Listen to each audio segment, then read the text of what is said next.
So for most of our previous communication of React, we talked about big ideas, like the virtual DOM, re-rendering the entire application on every single update, or don't use a template, use JavaScript. And in this talk, I'm not going to cover those, but I'm going to talk about all the small details about the API of React that makes it scale to Facebook engineering. So right now we have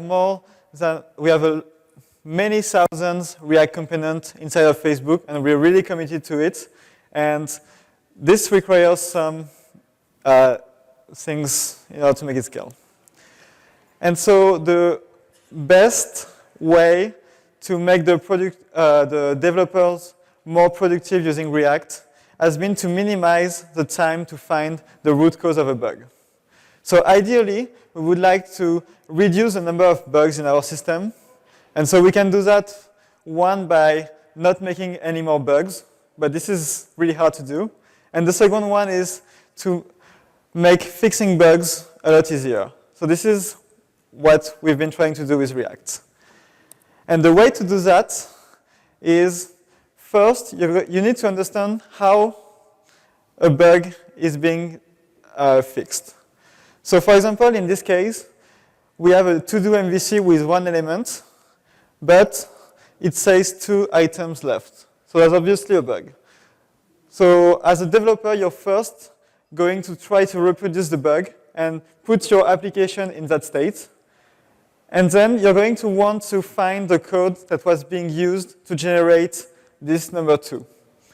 And so as a web engineer, you're going to right-click, inspect element, and you're going to see that. And so now, at this point, you're going to find something that's unique. For example, the string to-do count. And you're going to grep on your entire code base, and you're going to look for to-do count, and you're going to find all the matches and try to guess which one is used to generate it. And so it usually works pretty well, but it's a bit of a hit and miss process.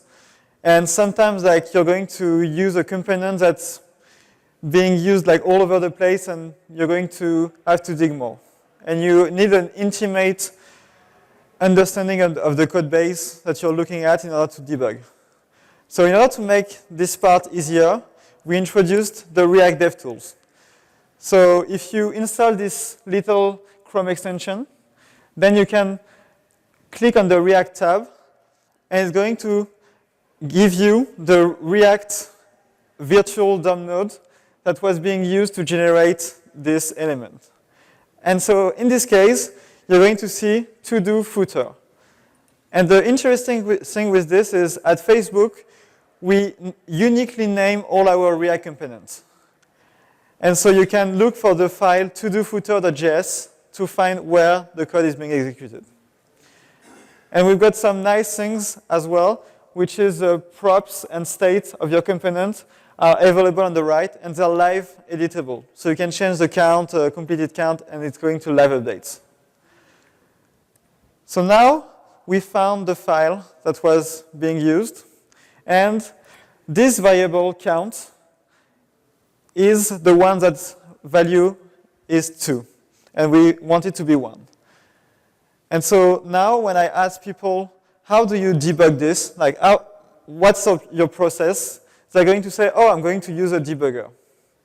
And I often look at them, look over their shoulder, and I'm like, yeah, you're not doing it right, you're lost, and it's not working. And there are two fundamental issues with that. So the first one is the debugger is forward in time. So you set a breakpoint somewhere, and you go next. Whereas as a developer, what you want to do is to find the places where this variable has been updated in the past. And so you want to go backward. And the second one is the debugger, you're going to execute like every single line. So you have some control, you can skip over a function, but like it's really limited. And if somehow you screw up and you press run one more time, like you have to repeat the process like from the start, and it's very annoying. Whereas as a developer, you would like to be able to go back only where this count variable has been updated. And then, and if it has been updated multiple times, you're going to go back and back and back. And you can put a console.log and rerun and see if this variable has the right value. And once you see, once you isolate where the problematic code is, then you can do your things and fix the bug. And so now that we understand the process, we need to be able to actually make it faster. So the first type of variable the count can be is local variable. And local variables are easy to debug because they are scoped to a function. And most of the time, functions are really small, like less than 100 lines. And so you can just scroll up as a developer, and you're going to see why it's not working and why the assignment is not good. So at the extreme opposite is the state of your application. And if you don't do anything on your code base to structure it correctly, the variable can be updated like from anywhere. Like your state can be updated from anywhere and any file in your system. And this makes it very, very hard to go back one step. So with React, what we've done is we scoped the state to a component, a React component. This means that if a state variable of the React component doesn't have the right value, you only have to look inside of this component to see why it was broken. So, but one file is still quite big. And with React, we added another constraint, which is that the only ways to modify the state is via two functions, getInitialState and SetState. And because we added those constraints, you can just Control F on the file and look for SetState, and you're going to find all the places where the state has been updated. And this in a couple of seconds. So we reduced the search space from the entire code base to a couple of lines in your file. And the second type of variable in a React application is props. So props are values that are being passed from your parents. And one of the great properties of props is that they are immutable. So you should never update your props. This means that if the value of your prop is not correct, you just have to look for your parents, for the call site that was being used. But still, the call sites, if your component is only being used one or twice, then it's going to be easy. But if it's a core component, then you're going to have a lot of call sites. And one of the trade-offs of passing things, of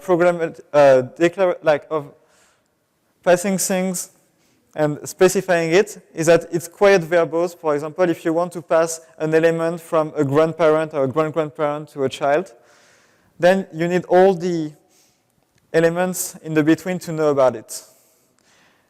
And we look around, and there's actually a solution for this, which is, for example, in Angular, the scope, all the values are inherited from your parent and your grandparent and your grand-grandparent.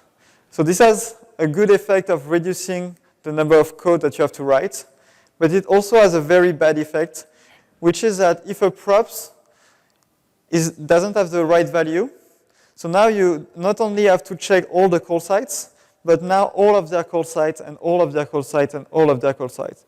And at this point, you're basically lost. You have to search like a large part of your code base, and it's really hard to track bugs. And as a corollary, it's also hard for someone to change a value at a very root level, because you've got no idea whose children and grandchildren are going to be affected. So in order to test if you didn't break anything, like you're going to have to check a lot of files, and usually you're not going to, and you're going to introduce bugs. So we decided not to introduce this feature, and instead having a bit more boilerplate. And again, if you're in a developer tools, you can just press up and you're going to see which parent component has been called. So if you're in this setup, you can know instantly the call site. So it's again shortening the step. So this is for props and states. And we also introduced something that's very unique among JavaScript libraries, which is that you can type your props.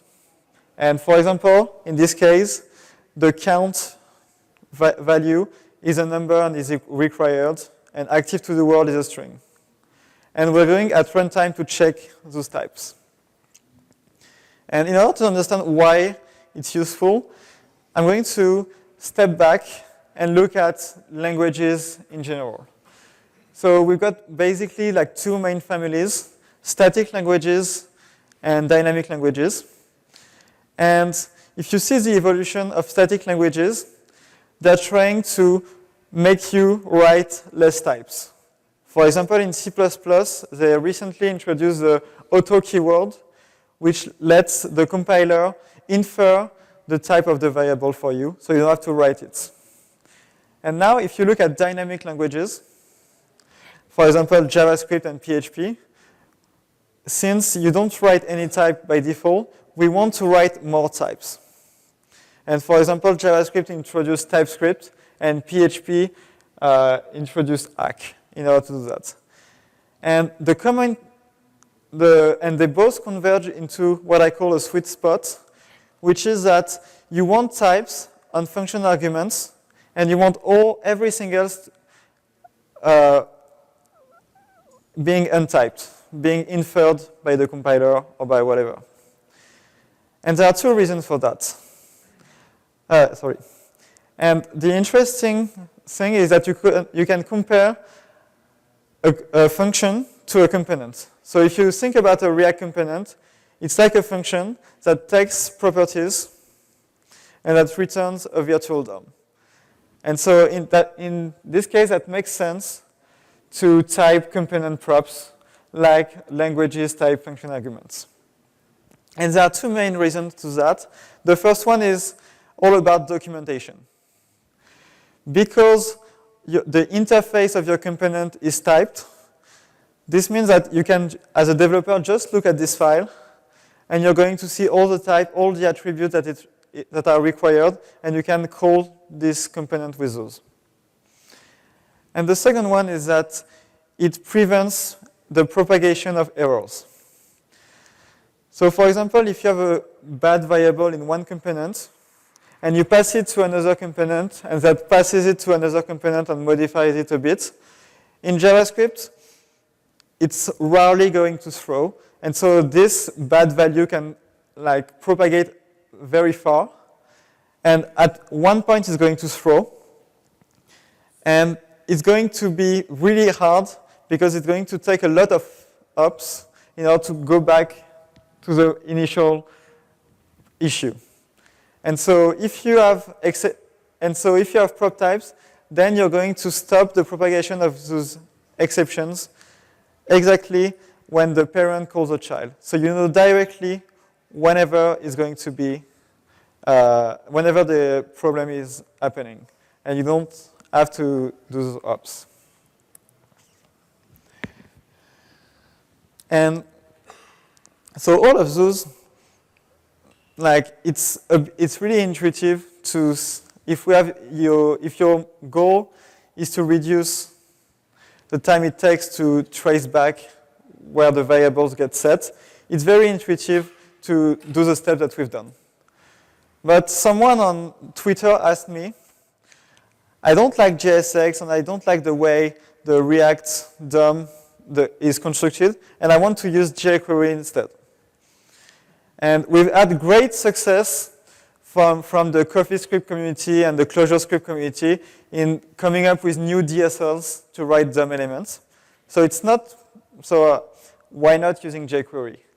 But in this case, there's a fundamental issue with this, is that you never know when a component using the jQuery way of doing it is completed.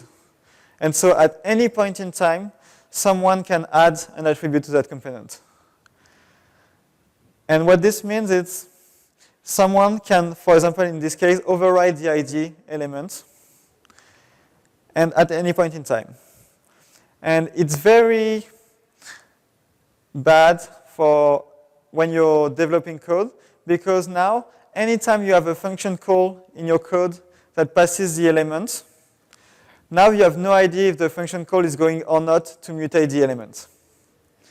And so if you want to know whether it's mutated or not, then you've got to inspect that function and all the function tree that is using this element. And we've had in the past a lot of bugs because of this, because someone deep in the call stack like this modifies the element, and it's really hard to understand why.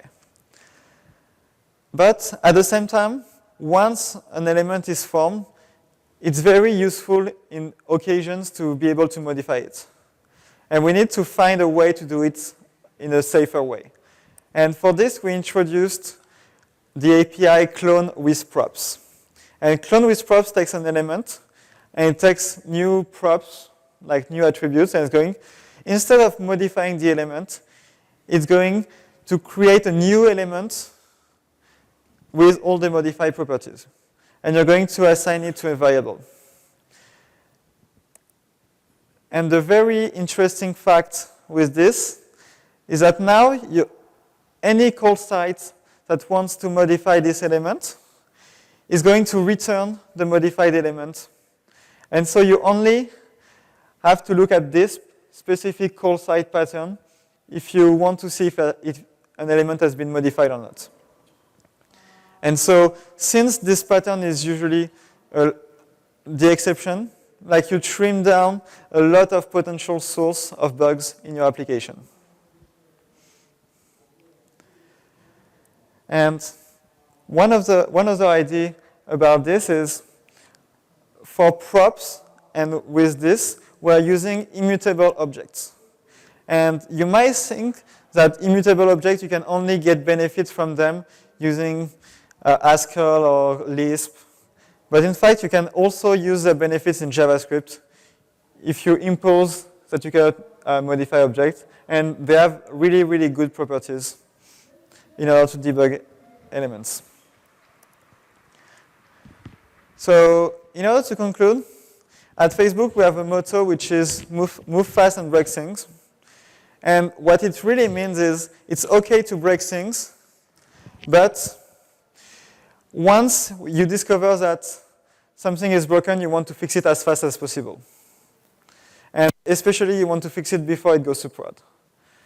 And in order to do that, we want our application, we want to be able to fix bugs in a very fast way, but we don't know how to do it fast. So what we want to do is to be predictable.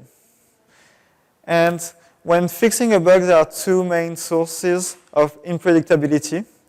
So the first one is finding the root cause. So you've got a repro case, and how do you find what was an issue? And so with all the steps I described, we can make this a lot faster. And the second one is, and so once you know the root cause, then you want to be able to find a fix. And this part is not usually the hardest part.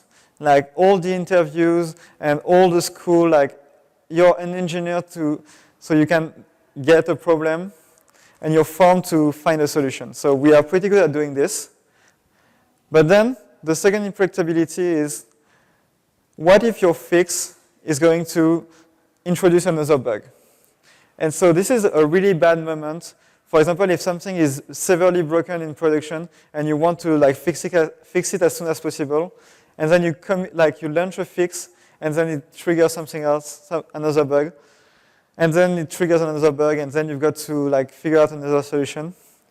And it turns out that by finding the root cause faster and easier, you're also making your application easier to read. And you also, so if you're doing a modification to a variable, it's really easy for you to trace back how this variable is being used. And therefore, it's also harder to introduce bugs by modifying this variable without you knowing about it. So this is what I have. I hope it was useful. Thanks.